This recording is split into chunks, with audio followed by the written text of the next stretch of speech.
Mga kaparokya, mga kadabarkads, at nagbabalik tayo sa ikalawang yugto ng ating online views update ng tatlong naglalaki ang noon time show dito sa ating bansa. Ang Itbulaga ng Tape Incorporated or ng GMA, ang EAT ng Legit Dabarkads or ng TV5, at ang It Showtime ng Madlang People or ng ABS-CBN. Today is Wednesday, September 6, 2023. At kaganina po sa una nating online views update ay sinabi ko ay August 6, pero nagkamali po ako dun, September 6 po. At bago natin simulan ang ikalawang yugto ay ipapalam ko po sa inyo, sa unang gap ay nakakuha ng 24 TV ads ang EAT. According yan sa bilang ko, kung mali ang bilang ko ay pakitama na lang po ako. Sa ikalawang gap ay nakakuha ng 34 TV ads. Yan po ay bago mag sugod bahay, mga kapatid. At yung bilang na yan ay patunay na patuloy na nagtitiwala ang mga advertisers at sponsors ng naturang one-time show ng Tito Vic and Joey. At for sure mga kaparokya ay nabalitaan nyo na yung na-retrieve ng pamunuan ng Tape Incorporated na YouTube channel ng ginagamit dati ng Tito Vic and Joey. At para sa akin na nakakatawa at kailangan pa nilang kunin ang pinaghirapan ng Tito Vic and Joey na YouTube channel. It's 5.32 million. Hindi biro yun dahil mahirap makakuha ng ganung kalaking subscribers sa YouTube, di ba? Talagang upset pero nakakatawa dahil talagang pilit nilang kinukuha yung mga bagay na hindi naman talaga sila ang naghirap. Parang ganun lang kadali sa kanila yung kunin yung mga pinaghirapan ng legendary trio. Pero para sa akin, walang kwenta ang malaking subscribers kung wala naman nanonood sa inyo, di ba? Isipin na lang natin ang YouTube channel ay yung FB page ni Yorme Isko Moreno na 5.6 million followers.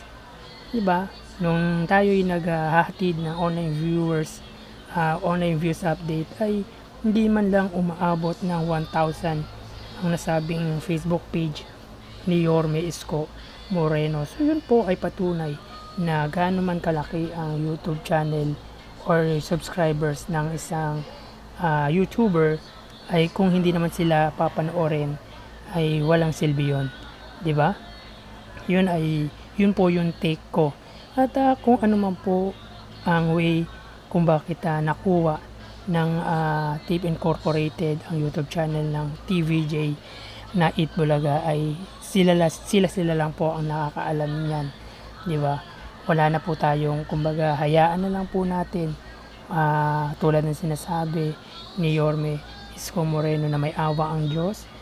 Para sa akin, bahala na ang Diyos sa kanila, di ba? Ganun lang yun, total dinadamay nila ang Diyos sa mga bagay-bagay. So bahala na lang ang Diyos sa kanila. Alam naman ng Diyos kung ano yung tama at ano ang mali. At again, ulitin ko ay talagang sinusubaybayan ngayon ang It Showtime dahil sila yung mayroong issue sa ngayon about sa pagsuspende ng MTRCB sa kanila. Again, hayaan na lang po natin yung mga bumabatikos sa EAT at kay Tito Sen dahil sabi nila ay porket anak daw ni Miss Lala Soto ay ni Tito Sen si Lala Soto ay ganun lang daw kabayas ang MTRCB. Hindi para sa akin, it's not about It Showtime itself, it's not about MTRCB, it's not about any noontime show, di ba? Ang mali ay mali. Huwag na natin ay pilit ang isang mali, di ba? Kumbaga, pwede naman tayong humingi ng kapatawaran, mali man tayo o hindi, basta nasangkot tayo sa isang issue. Pero ngayon, wala pa tayong nakikitang public apology. Wala pa tayong nababalitaan na nag-public apology yung pamunuan ng ABS-CBN. Hindi ko, ako ayoko talagang magbigay ng komento about kay Vice Ganda kasi si Vice Ganda sa mga gusto ko at bias ako pagdating dyan. Isa si Vice Ganda sa gusto ko sa mga comedian ngayon. At aminin ko, bias ako dyan. Ayoko talaga magbigay ng comment sa mga ginawang negativity ni Vice Ganda. Ako, focus lang tayo dito sa yung pinaglalaban po natin ay para sa pangalan ng Eat Bulaga, diba? So tara, magbalik na tayo sa ikalawang yugto ng online views update ng tatlong noon time show. Ikalawang yugto na po to as of 1:41. Yan. Para sa Eat Bulaga Undertape Incorporated na may 201k followers, tumaas po. Sa E80 Under TVJ Facebook page na may 1.6 million followers. At sa Eat Showtime na may 16 million followers. So tingnan natin ang kanilang segment ngayon. Yan, para sa Eat Bulaga ay ang segment nila ay ang Little Miss Philippines. Ang sa E80 ay ang Sugod Bahay Mga Kapatid. At ang Eat Showtime ay ang Mini Miss You. So yan po. Nakaano pa po sila, yan po. Sa nakikita po natin, ang Eat Bulaga ay may 491 live viewers. Ang E80 ay may 8.3k live viewers at ang Eat Showtime ay may 8.9 live viewers. Yan po ang kanilang online views. Ulitin po natin. Ang Eat Bulaga, yan, binibigyan po natin ng chance. Baka tumaas po at lumaki at bumaba. Kung tumaas man o bumaba yung viewership nila pag binigyan natin ng ikalawang pagkakataon or banggitin man uli natin, ay okay lang, kumbaga labas na po tayo doon. At least binibigyan po natin pare-parehas ng chance kung tataas ba o hindi. Again, ang Eat Bulaga ay may 517, so tumaas siya. Ang E80 ay may 8.3k live viewers at ang Eat Showtime ay 8.9k live viewers. So yun po fair po tayo dyan.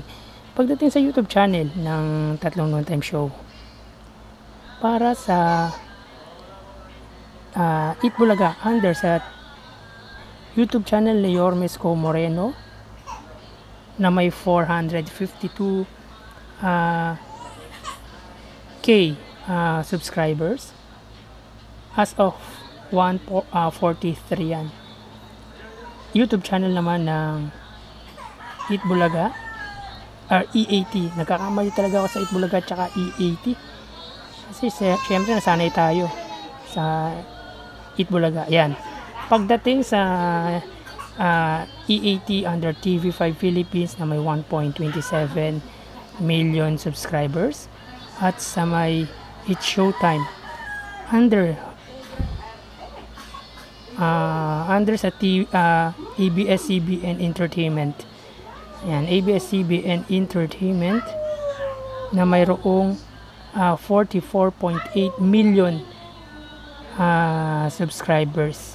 Again, gusto kong ulitin, nagsimula ang ABS-CBN Entertainment ay 5 hour ago. So ang lumalabas dito sa YouTube na to ay lahat ng mga palabas ng ABS-CBN, under sa ABS-CBN ang Probinsyano.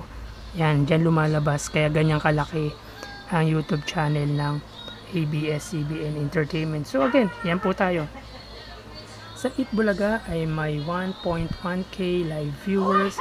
Sa EAT ay may 79k live viewers.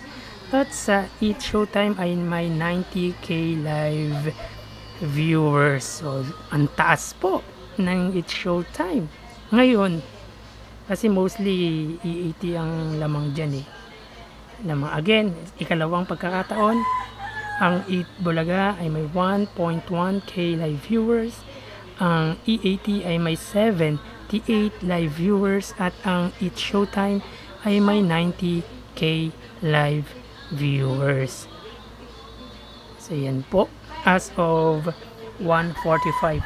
So tignan naman natin ang isang YouTube channel ng EAT at ng Eat Showtime.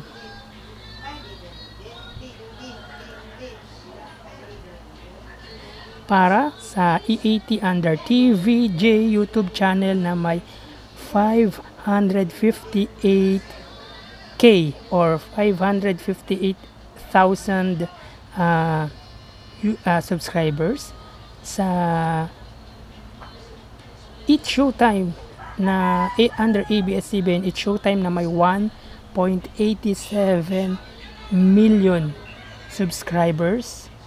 Yan, nakikita po ninyo. Ang Eat Bulaga or EAT ay may 36k live viewers. Ang Eat Showtime ay may 46 live viewers. So yan po ang lumalabas sa kanilang ikalawang yugto ng online views update as of 1:46 ng hapon. So mamaya, try po natin bumalik sa ikatlo at huling yugto ng ating online views update sa araw na ito, September 6, 2023. At magpapaalam po muna ako, magsikain na po muna kayo at mag-ingat po tayo palagi. Again, thank you and God bless.